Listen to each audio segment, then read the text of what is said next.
Hi అండి అందరికీ.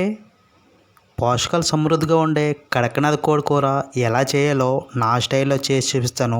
Video చూసిన తర్వాత నచ్చితే మీరు కూడా ఒకసారి ట్రై చేయండి. చికెన్ ఒకసారి కడిగి పక్కన పెట్టుకోవాలండి.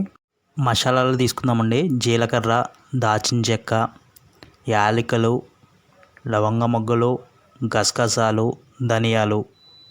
నేను కేజీ చికెన్ తీసుకున్నానండి. ఇక్కడ చూపించిన తీసుకోండి. ఒక 3 ఉల్లిపాయలు, పచ్చిమిర్చి కట్ చేసి పక్కన పెట్టుకోవాలండి. అలాగే కొంచెం కరివేపాకు కూడా. ఇప్పుడు కడాయి పెట్టుకుని కడాయి హీట్ అయిన తర్వాత ఈ మసాలాలన్నీ స్టవ్ మీడియం ఫ్లేమ్లో పెట్టుకుని మంచి అరోమా వచ్చేదాకా అటు ఇటు తిప్పుకుంటూ వేయించుకోవాలండి. మాడిపోకూడదండి, మాడిపోతే మసాలా అనేది బాగోదు. స్టవ్ మీడియం ఫ్లేమ్లోనే పెట్టుకుని మంచి అరోమా వచ్చేదాకా వేయించుకుని ఇవన్నీ వేగిన తర్వాత ఒక ప్లేట్ తీసుకుని ఒక ప్లేట్లో వేసుకుని పక్కన పెట్టుకోవాలండి. ఇప్పుడు స్టవ్ వెలిగించుకుని కుక్కర్ పెట్టుకోవాలండి. ఈ కుక్కర్ హీట్ అయిన తర్వాత ఇందులో ఆయిల్ వేసుకోవాలి. ఆయిల్ కూడా హీట్ అయిన తర్వాత ఒక బిర్యానీ ఆకు, ఒక దాల్చిన చెక్క, ఒక 5 లవంగాలు, కొంచెం సాజీరా ఇందులో వేసుకోవాలండి.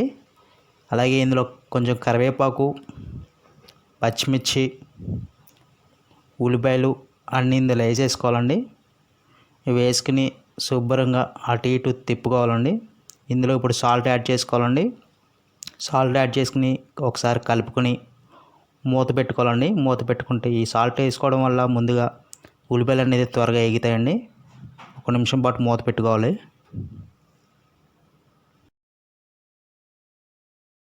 ఇప్పుడు కుక్కర్ మూత తీసి ఒకసారి అటు ఇటు కలుపుకోవాలండి. ఉల్లిపాయలు వేగిన తర్వాత ఇందులో ఇప్పుడు మనం అల్లం వెల్లుల్లి పేస్ట్, ఫ్రెష్గా నూరిన అల్లం వెల్లుల్లి పేస్ట్ వేసుకోవాలండి. అల్లం వెల్లుల్లి పేస్ట్ వేసి ఈ పచ్చివాసన పోయేంత వరకు అటు ఇటు తిప్పుతూ వేయించుకోవాలండి.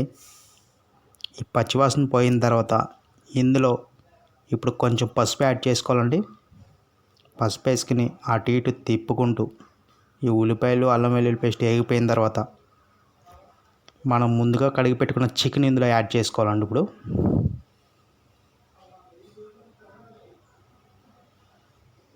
ఈ చికెను ఎక్కువసార్లు కడగకూడదండి, ఎందుకంటే దీంట్లో ఉన్న బ్లడ్ అనేది చాలా ఆరోగ్యానికి మంచిదంట. ఒకసారి కడిగితే చాలండి. అలా ఈ చికెన్ అంతా ఇందులో వేసేసుకుని శుభ్రంగా కలుపుకొని ఒక 5 నిమిషాలు విజిల్ పెట్టకుండా మూత అలా పైన పెట్టి వదిలేయండి చాలు. ఇప్పుడు ముందుగా వేయించుకుని పెట్టుకున్న మసాలాలు ఒక మిక్సీ జార్లో తీసుకుని దాన్ని మిక్సీ చేసుకుని ఇలా పొడం కింద చేసుకుని పక్కన పెట్టుకోవాలండి. ఇప్పుడు కుక్కర్ మూత తీసి ఒకసారి కలుపుకోవాలండి. ఇలా కలుపుకుంటే ఇందులో ఇప్పుడు కొంచెం వాటర్ వచ్చి ఉంటాయి చూడండి. ఇలా వాటర్ వచ్చిన తర్వాత ఒకసారి శుభ్రంగా కలుపుకొని ఇప్పుడు ఇందులో మనం కారం యాడ్ చేసుకోవాలండి. మంచి స్పైసీగా ఉండాలి, కారం ఎక్కువగానే యాడ్ చేసుకోవాలండి. ఎందుకంటే మనం చికెన్ తక్కువ సార్లు కడిగాం కాబట్టి కొంచెం కారం అనేది ఎక్కువ వేసుకుంటే నీచు వాసన అనేది పోతుందండి. ఈ కారం కూడా యాడ్ చేసుకుని శుభ్రంగా కలుపుకోవాలండి. ఇప్పుడు ఇందులో వాటర్ యాడ్ చేసుకోవాలండి. ఈ చికెన్ ములిగేంత వరకు వాటర్ యాడ్ చేసుకుని అటు ఇటు కలుపుకొని ఇప్పుడు నేను ఇందులో ఎగ్స్ వేసుకుంటానండి. ఎందుకంటే ఈ చికెన్ కట్ చేసినప్పుడు ఇందులో ఎగ్స్ ఉన్నాయి, నేను కట్ చేయించుకున్నాను. ఇందులో ఎగ్స్ ఉన్నాయి. ఎగ్స్ ఇప్పుడు ఇందులో వేసేసుకుని మూత పెట్టేసుకోవాలండి. ఇప్పుడు విజిల్ పెట్టుకుని మూత పెట్టుకుని ఒక 3 విజిల్ వచ్చేదాకా స్టవ్ మీడియం ఫ్లేమ్లో పెట్టుకుని ఉడికించుకోవాలండి. నాకు ఒక 5 నిమిషాలకి ఫస్ట్ విజిల్ అనేది వచ్చిందండి. రెండో విజిల్ ఇంకొక 3 నిమిషాలకి రెండో విజిల్ కూడా వచ్చేసింది. మూడో విజిల్ వచ్చేటప్పటికి ఇంకొక 2 నిమిషాలకి మూడో విజిల్ కూడా వచ్చేసిందండి. నేను స్టవ్ బంద్ చేసుకున్నాను. ఇప్పుడు స్టవ్ బంద్ చేసుకుని ఇందులో ఆవిరిపోయేంత వరకు ఇది మూత తీయకూడదండి. మీరు ఎప్పుడైనా సరే కుక్కర్లో వంట చేసినప్పుడు మొత్తం ఆవిరిపోయిన తర్వాతే విజిల్ తీసి మూత తీయాలండి, లేదంటే అది పేలిపోయే అవకాశం ఉంటుంది, మర్చిపోకండి.